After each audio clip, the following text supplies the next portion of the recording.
Hello and welcome to the FCIPS tutorial. In this tutorial, I will discuss invitations to tender and the request for quotation. Tenders and tender documents. Tenders relate to the process followed by private or government institutions to invite bids for large projects, which have to be submitted within a specified time frame. One approach to initiate dealings with a supplier is to send an inquiry. The abbreviation RFs is used to indicate the various requests for documents. These documents consist of requests for information, requests for quotation, and a request for proposal. The invitations to tender, or ITT, process initiates the competitive tendering process, which qualified suppliers are invited to submit bids. We will now examine the RFQ and the ITT process. Request for quotation, or RFQ. When buyers want to deal with a supplier or suppliers, they send an inquiry in the form of an RFQ. The RFQ will invite the supplier or suppliers to submit a price or a quotation for the contract.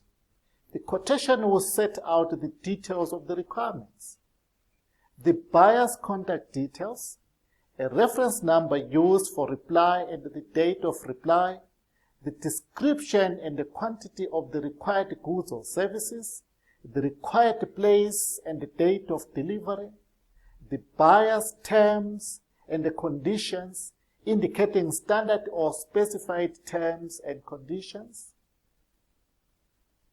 terms of payment. All these are elements that get included in the RFQ. How is the RFQ used? The RFQ then invites the supplier or suppliers to submit a proposal and a price, a quotation for the contract. These quotations may be evaluated as follows. The best value bid or quotation wins the contract. This is known as competitive or comparative bidding. It may form the basis of negotiation with a preferred supplier who was invited to submit an RFQ. Investigating the current market price for contracts coming up for renewal. Ethical issues relating to RFQs. It should be mentioned that there are ethical issues to consider when dealing with quotations. It is not ethical practice to ask for quotations when you aren't intending to buy anything or when you have already chosen the supplier that you wish to do business with. Potential suppliers could be misled by an illusory hope of work, and the preparation quotation will cost them time and resources. What is tendering? Lysons and Farrington define tendering as a purchasing procedure whereby potential suppliers are invited to make a firm and an unequivocal offer of price and terms on which they will supply special goods or services, which, on acceptance, shall be the basis of the subsequent contract. This procedure is referred to as the invitation to tender. Let's examine the different tendering processes. Initiation to tender processes. Approaches to ITT include 1. Open tendering. ITT is widely advertised and open to any potential bidder. Selective tendering, on the other hand, is between 3 or 10 suppliers which are pre-qualified and shortlisted for the invitation to tender. And restricted tendering are prospective suppliers are invited to compete. Best practice tender procedures.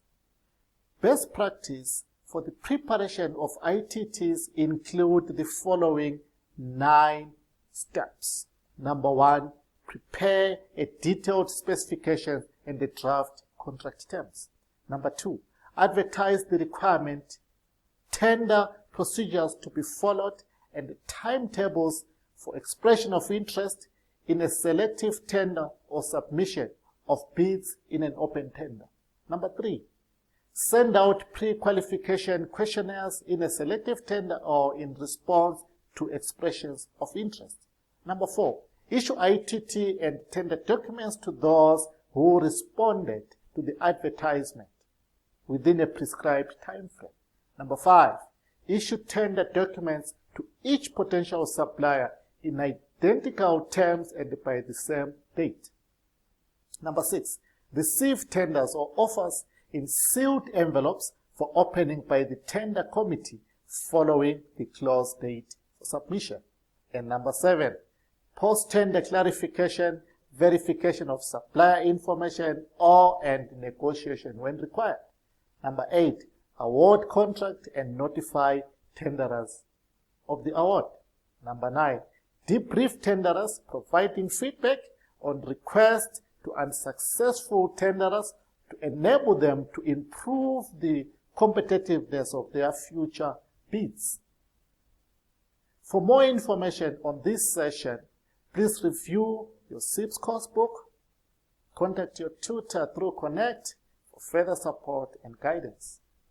Please remember to always review your keywords that are found in this chapter.